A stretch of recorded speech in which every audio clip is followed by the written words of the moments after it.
Two things really to understand from you, Pranay. Is this announcement in line with the Supreme Court's tariff ruling? And the earlier statement that came in from the Commerce Ministry saying that we are still reading through the fine print.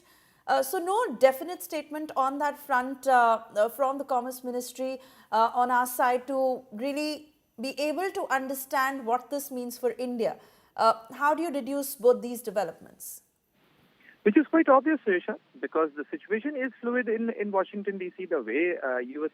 President Donald Trump is changing his own statement and the way the tariffs are being changed in Washington, D.C. So clearly, we have to wait and see that how U.S. Trade Representative, USTR office, or the U.S. Department of Commerce would want to notify these things. But as far as the decision of White House or President Donald Trump in congruence with or in line with the U.S. Supreme Court decision is concerned, certainly, because if you see the opinion which came yesterday clearly indicates that this is a 6-3 opinion, and Justice Brett Kavanaugh, who's the judge who gave his dissent note in the opinion, clearly indicated that the President Donald Trump might not be having authority under the emergency economic power to implement tariffs, but he certainly has constitutional authority to enforce tariffs. And he listed out, Section 122 of the Trade Act or the Tariff Act 1930 and its provisos. And besides that, the Tariff Act of the other Act of 1962. This clearly indicates that President Donald Trump has alternative constitutional authorities to enforce tariffs. And certainly, President Donald Trump has also, during his press conference yesterday, he also indicated that he is having other alternative options and he would be using those options. And yesterday he announced that, as per the Section 122 of the U.S. Trade Act 1974, he's using his authority and announced the 10% tariff, which has now been raised to 15%. Oh yes, absolutely. And Pranay, when are we here likely to get clarity on what this means for India? Maybe Monday, could there be an announcement? We have to see that, we have to see that how U.S. government would want to notify, what notification comes, because they have to notify other governments.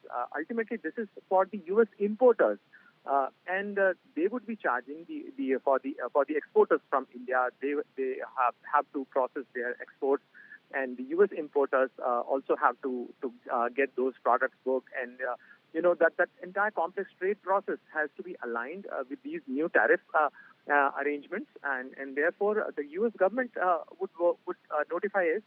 So clearly, we have to see the situation is still fluid because it's the Trump administration, it's the White House, which has changed its statement. But I would say that since President Donald Trump has already used the maximum limit available under the Trade Act 1974, Section 122, which was 15%, because yesterday also when he was addressing a press conference, one of the journalists asked him that since you have the authority to implement 15% tariffs, so why are you implementing only 10%?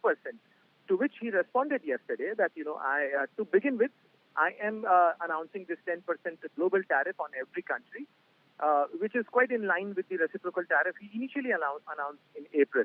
But now he has decided to raise it to 15% because that was creating a discrepancy, because many countries, like India was having an arrangement of 18%, while the United Kingdom and Europe were having different arrangement. UK had a 10% tariff. Europe had 15%, and many. So to avoid those kind of discrepancies, now I think it would stand at around 15%, a global tariff, which will be more in line with the existing tariff or the tariff arrangements United States have worked out with other countries.